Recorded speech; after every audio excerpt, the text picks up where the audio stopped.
नमस्कार, आप देख रहे हैं खिड़की खोल। आज आपके साथ बात पहाड़ों की होगी, कविता की होगी। पहाड़ों का टूटना एक कवि के लिए किस तरह से होता है और एक पूंजीपति और नेताओं के लिए किस तरह का होता है। नेताओं के लिए पहाड़ों का सरक जाना, टूट जाना क्या मायने रखता है और एक कवि के लिए पहाड़ का टूटना किस तरह का मीनिंग रखता है, किस तरह का अर्थ रखता है, ये आप इस कविता से, जो कि चर्चित कवि महेश चंद्र पुनेठा जी जो हैं उनकी कविता है। लेकिन कविता पर बात, या कविता आपको बाद में सुनाएंगे। थोड़ी सी बात यह है कि यहाँ पे कुर्सियों की सरकन पर कैमरे की नज़र बड़ी तेज रहती है। नेताओं की नज़र भी इसी चिंता में उनका जीवन बीतता जाता है कि उनकी कहीं कुर्सी ना सरक जाए, ज़मीन सरक जाए, सीमाएं सरक जाएं, पहाड़ सरक जाएं, कोई फ़र्क उनको इस चीज़ का नहीं पड़ रहा होता है। जोशीमठ की जो कहानी इस समय चल रही है, लोगों का दर्द सामने आ रहा है। बहुत पहले जम्मू कश्मीर के एक कवि हैं शेख मोहम्मद कल्याण जी, उनका कविता संग्रह आया, पहाड़ अपनी जगह छोड़ रहे हैं। यही पंक्तियां इस समय जोशीमठ के लिए बहुत उपयुक्त पंक्ति लगती है कि पहाड़ अपनी जगह छोड़ रहे हैं। और ये पहाड़ों का सरकन, पहाड़ों का टूटना और पहाड़ की व्यथा और पहाड़ के जीवन में जीते लोगों की व्यथा क्या है और पहाड़ अपने बारे में किस तरह से अपना आत्म वक्तव्य दे रहा है महेश चंद्र पुनेठा जी की कविता में, वो आप सुनिए। पहाड़ टूटना।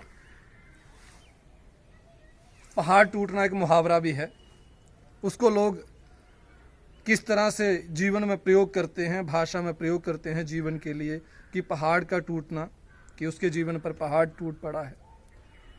तो इस तरह का ही शीर्षक महेश चंद्र पुनेठा जी ने दिया है, पहाड़ टूटना।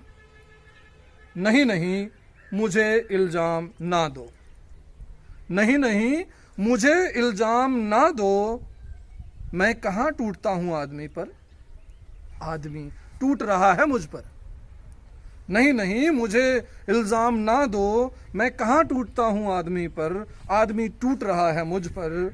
मेरे बाल, मेरी खाल, मेरी हड्डी, मेरी मज़ा, मेरी पेशियाँ, मेरी आंतें, क्या छोड़ा है उसने साबुत मेरा। मुझे कूटा, मुझे लूटा, मुझे छेड़ा, मुझे उधेड़ा, मुझे काटा, मुझे पीटा, मुझे तोड़ा, मुझे फोड़ा, मुझे सुखाया, मुझे डुबाया, क्या क्या ना किया जा रहा मेरे साथ।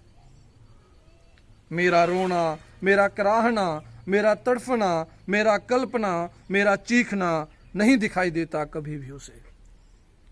मेरा रोना, मेरा कराहना, मेरा तड़फना, मेरा कल्पना, मेरा चीखना नहीं दिखाई देता कभी उसे। मैं कहाँ किसी पर टूटता हूँ, मैं तो खड़ा रहना चाहता हूं अडिग। मैं जानता हूं उसी में मेरी आन है, बान है, शान है। मैं तो चुपचाप देखता रहता हूं, जब तक रह पाता हूं खड़ा रहता हूं। खोद दी जाती हैं जड़ें मेरी, तो टूटना मेरी नियति है। मुझे नहीं मालूम कौन मेरे नीचे आकर दब गए, किसके उजड़ गए परिवार, किसकी करनी किसकी भरनी।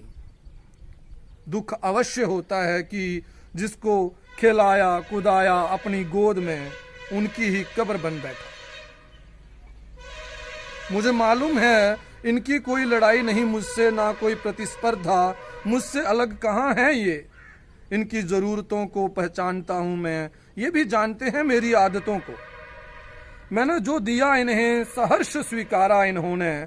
इनका खोदना, गाड़ना, चलना फिरना हमेशा से प्रीति कर ही लगता रहा है मुझे। इनकी कुदाल, कस्सी, फावड़ा, गैंठी, बेलचा, संबल मुझे गुदगुदाते हैं बहुत। इनके बिना तो मैं भी रहता हूँ उदास उदास सा। सदियों से साथ रहा है इनका और मेरा। पर जिसकी इच्छाएं नहीं होती तृप्त, भूख नहीं होती शांत, क्या क्या ना बना डाला है उन्होंने मुझे तोड़ने, फोड़ने, छेदने, काटने के लिए। जैसे युद्ध करने उतरे हों मुझसे, मुझे नहीं पता। मुझे नहीं पता उनके अस्त्र शस्त्र विस्फोटकों के नाम। ये फना सांपाकार, सूंडाकार, पंजाकार राक्षसी मिथक को मात देने वाले कितने विशालकाय, कितने मारक हैं।